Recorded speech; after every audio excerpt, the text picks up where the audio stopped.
Hello guys and welcome to the Pet Nation. Guys, आज मैंने एक ऐसा टॉपिक चूज़ किया है आज की वीडियो में डिस्कस करने के लिए, जो कि काफ़ी इम्पोर्टेंट टॉपिक है और बहुत लोगों को इस बारे में काफ़ी कन्फ्यूजन है। तो जैसा मैं पहले भी बता चुका हूँ अपने वीडियोस में कि मैं कोई सर्टिफाइड वेटनेरियन हूँ नहीं, मुझे बस ब्रीडिंग का शौक है, डॉग ब्रीडिंग करता हूँ मैं। तो मेरे पास जो भी एक्सपीरियंस है वो मेरे खुद के डॉग से ही मिले हैं मुझे, तो उसी एक्सपीरियंस को मैं आपके साथ शेयर करना चाहता हूँ, हमेशा शेयर करता भी आ रहा हूँ। तो आज का जो टॉपिक हमने चूज़ किया है गाइज, वो ये है कि प्रेगनेंसी में डॉग्स की केयर कैसे करते हैं।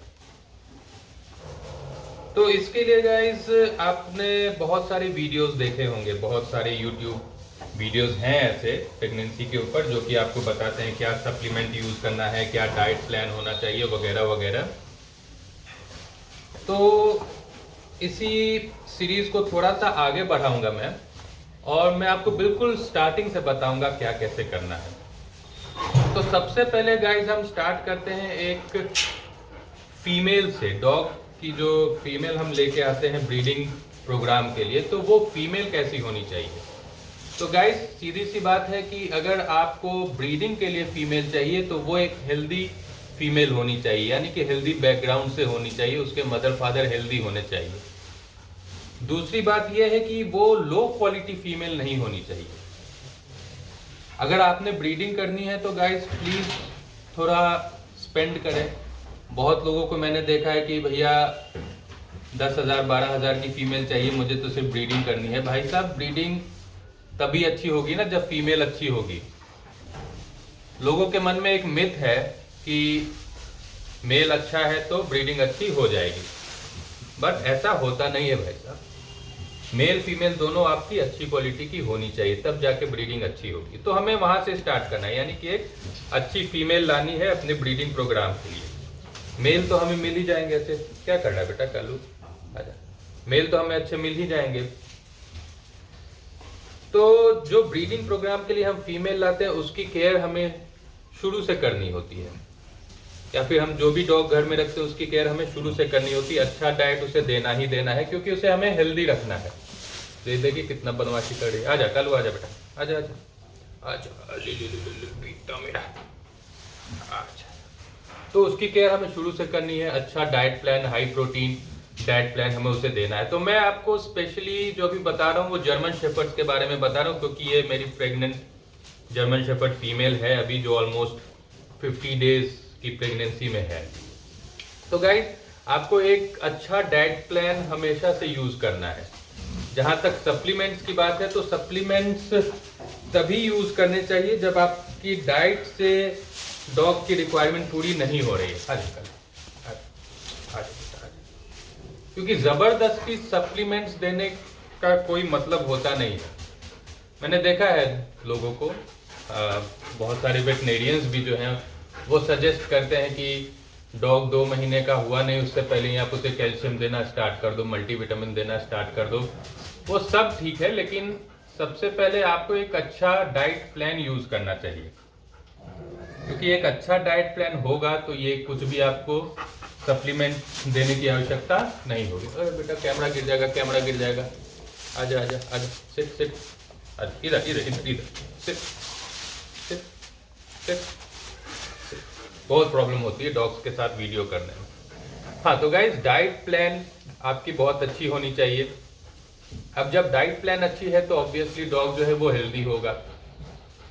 तो पहली मीटिंग जब भी हम कराते हैं डॉग की, वो ऑलमोस्ट आफ्टर 1.5 years होती है। तो इसमें हमें ये देखना चाहिए कि मेरी जो डॉग है, मेरी जो फीमेल है, उसके अंदर पॉजिटिव पॉइंट्स क्या क्या हैं और नेगेटिव पॉइंट्स क्या क्या हैं। जैसे मेरी ये फीमेल है तो इसमें सारी चीज़ें अच्छी हैं, बट कुछ कमियां हैं, जैसे कि इसका जो हेयर का कलर है ऊपर से वो गोल्डन आ गया है, जो कि प्रॉपर ब्लैक अगर होता तो और भी खूबसूरत लगता है। ये एक मतलब कुछ इम्प्योरिटी नहीं है, बस एक अलग फीचर है, अलग अलग जर्मन शेपर्ड्स में अलग होता है। तो अब मैं जो डॉग स्टड के लिए यूज करूंगा तो उसमें ये खासियत होनी चाहिए कि उसका कलर अच्छा होना चाहिए, खूबसूरत होना चाहिए, और फीमेल से अच्छा होना चाहिए वो, मतलब हाइट वाइट उसकी अच्छी होनी चाहिए, बॉडी स्ट्रक्चर अच्छा होना चाहिए, टॉप लाइन अच्छी होनी चाहिए, स्ट्रॉन्ग डॉग होना चाहिए। सबसे ज़रूरी बात है ब्रीडिंग में आपको एक स्ट्रॉन्ग कॉम्बिनेशन रखना चाहिए। आपकी फीमेल भी स्ट्रॉन्ग होनी चाहिए और मेल भी स्ट्रॉन्ग होना चाहिए, तभी जाके बच्चे आपके स्ट्रॉन्ग होंगे। तो ये हो गई ब्रीडिंग की बात, मेटिंग की बात। अब जब भी मेटिंग होती है तो बहुत लोग क्या करते हैं कि वेट करते हैं कि जब प्रेगनेंसी कंफर्म हो जाएगी तब हम डॉग का केयर करना शुरू करेंगे। ऐसी बात नहीं है दोस्तों, आप फर्स्ट डे से ही थोड़ा सा एडिशनल ध्यान देना शुरू करें अपने डॉग के ऊपर। जो डाइट आप दे रहे हैं वो तो दीजिए ही, उसमें शुरुआत के पहले महीने मुझे नहीं लगता है कुछ भी एक्स्ट्रा चेंजेस करने की ज़रूरत पड़ेगी आपको, क्योंकि मैं नहीं चेंज करता, क्योंकि बच्चे जो हैं वो आफ्टर 1 मंथ ही डेवलप होना शुरू होते हैं। 1 मंथ तक तो वो समझिए बस एक लिक्विड जैसा होता है पेट के अंदर। अगर कंसीव कर गई है फीमेल, तो नहीं भी कंसीव की है तो आपको केयर तो करना ही है, क्योंकि केयर करना आपके हाथ में है, कंसीव करना ना करना वो तो ऊपर वाले के हाथ में है, उसमें हम कुछ नहीं कर सकते हैं। ज़रूरी नहीं है कि हर बार मेटिंग में फीमेल कंसीव हो ही जाए। तो इस कारण से ये अपना काम जो है वो हमें करते रहना है, कंसीव होना नहीं होना वो चांस की बातें हैं। तो आपको एडिशनली 1 महीने तक कुछ नहीं करना है। जो प्रॉपर उसको डाइट दे रहे हैं वो देते रहिए, और हेल्दी डाइट दीजिए। वो उसमें प्रोटीन की मात्रा होनी चाहिए, विटामिन्स होनी चाहिए, कार्ब्स होने चाहिए, सब चीज़ होना चाहिए। बहुत लोग यहीं पे गलती करते हैं कि यूज मतलब बिना मतलब का वो सप्लीमेंट्स यूज करने लगते हैं। मल्टीविटामिन चला रहे हैं, कैल्शियम चला रहे हैं, किसी ने कुछ बोल दिया कोट के लिए वो चला रहे हैं, और इसी कारण बहुत ज़्यादा केसेस में आप सुनेंगे कि प्रेगनेंसी के टाइम में डॉग्स का जो है वो लूज स्टूल आ रहा है, लूज मोशंस हो गया है। इसका यही कारण है गाइस कि जो बॉडी है उसकी रिक्वायरमेंट बढ़ती तो है, लेकिन रिक्वायरमेंट अगर बढ़ी है तो ज़रूरी नहीं है कि बॉडी उस हिसाब से एब्जॉर्ब भी कर ले। आप अचानक से उसको एडिशनल न्यूट्रिएंट्स देने लग जाएंगे तो वो बॉडी एब्जॉर्ब नहीं करता है, जिसके कारण कि लीवर पे असर होता है। कोई भी सप्लीमेंट आप देंगे उसको डाइजेस्ट करने में प्रॉब्लम होती है हल्की सी, तो वो लीवर पे असर करता है, जिसके कारण कि लूज स्टूल्स होते हैं, लूज मोशंस होते हैं। तो ऐसा करना चाहिए। अभी देखिए इसके बाद में बहुत सारे ये जो खड़ है, पुआल बोलते हैं हमारे यहाँ, क्योंकि ठंड में ये लगाना पड़ता है ठंड से बचाने के लिए, फंस गए हैं, तो ये भी धीरे धीरे क्लीन करते रहना चाहिए।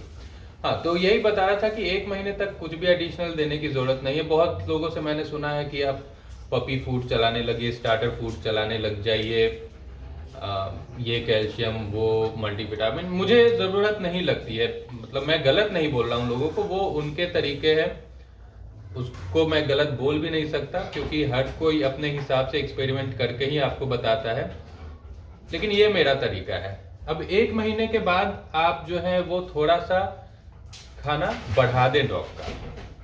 मीन्स कि जैसे अगर आप 2 टाइम खाना देते हैं तो उसको 3 टाइम कर दें, और जो जितना रेगुलर 2 टाइम दे रहे हैं उतना तो दीजिए ही। 3rd टाइम में एक हल्का सा स्नैक जैसा, या फिर आप उसको पावर फूड बोल सकते हैं, वो दें थोड़ा सा। उसमें आप पनीर दे सकते हैं या फिर चिकन का कोई ऑर्गन दे सकते हैं, क्योंकि ऑर्गन्स जो होते हैं जैसे कलेजी हो गया, लिवर हो गया, ये काफ़ी ज़्यादा फायदा करता है।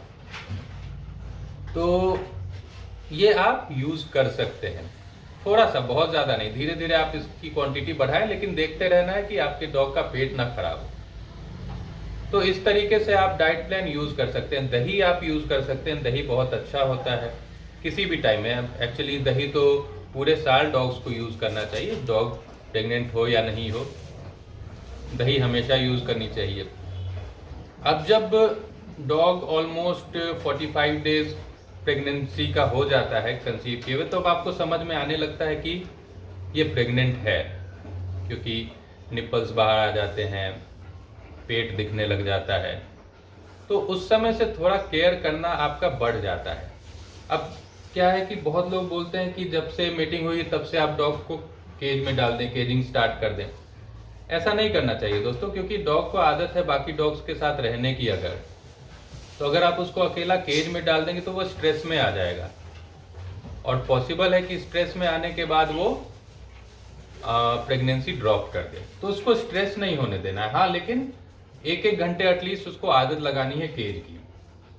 तो मेरे केस में मैं क्या करता हूँ, आफ्टर 45 डेज धीरे धीरे उसको केज में बंद करना स्टार्ट करता हूँ, क्योंकि यही उसका वेल्पिंग बॉक्स बन जाता है। अभी जैसे मैंने इसको तैयार कर दिया है ऐसा, तो यही इसका वेल्पिंग बॉक्स बन जाता है। तो वो इसके यूज टू हो जाएगी। यूज टू अगर हो जाती है तो फिर इसमें वो लास्ट टाइम में डिलीवरी के टाइम उसको प्रॉब्लम नहीं आती है, इजिली वो इसमें पपी डिलीवर कर सकती है। तो आपको इसे कंफर्टेबल बना के रखना है ताकि पपी डिलीवर होने समय पपीज को भी परेशानी नहीं हो। अभी चूंकि ठंड का मौसम है तो आप इसके ऊपर वो लट्टू जो होती है बल्ब, पीले वाली बल्ब, वो लगा सकते हैं ताकि थोड़ा सा टेम्परेचर मेंटेन रहे, अच्छा रहेगा। थोड़ा सा एक्सरसाइज, घूमना फिरना डॉग का कम कर दीजिए लास्ट 2 वीक्स में या फिर लास्ट 1 वीक में। देखिए, ज़रूरी नहीं है ये सारे टिप्स को या फिर ये सारी प्रिकॉशन लेने के बाद भी डॉग पपीज डिलीवर कर ही दे। कहीं ना कहीं कुछ ना कुछ कमी हो जाती है, कुछ ना कुछ दिक्कत आ जाती है, तो पपीज नहीं हो पाते हैं। बहुत सारी चीज़ें हैं उसकी डिटेल्स में, मतलब बायोलॉजिकली उसकी डिटेल्स मुझे भी इतनी ज़्यादा नहीं पता है क्या कैसे होती है, लेकिन वो चांस की बातें हैं। लेकिन हाँ, केयर करना आपके हाथों में है, तो केयर आप प्लीज़ कीजिए डॉग्स की, और हमेशा कीजिए, क्योंकि डॉग सिर्फ और सिर्फ बच्चे देने के लिए होते नहीं हैं, ये आपके फैमिली मेम्बर्स हैं। तो फैमिली मेम्बर्स की केयर हमेशा करनी चाहिए हमें। बच्चा देना एक नेचुरल प्रोसेस है, तो उस टाइम में थोड़ा एडिशनल केयर तो होता ही है, करना भी चाहिए। तो ये बात है। और अभी के लिए वीडियो काफ़ी लंबी होती जा रही है, तो इसका अब मैं सेकंड पार्ट भी डालूंगा, जिसमें मैं आपको बताऊंगा कि डिलीवरी के टाइम क्या प्रिकॉशंस लेनी चाहिए, क्या तैयारियां करके रखनी चाहिए, और जब पपीज हो जाते हैं तो उनको कैसे रख रखाव करना चाहिए। और तब तक के लिए हैव अ ग्रेट डे, और थैंक यू सो मच मेरे साथ इस वीडियो में इतना लंबा बने रहने के लिए।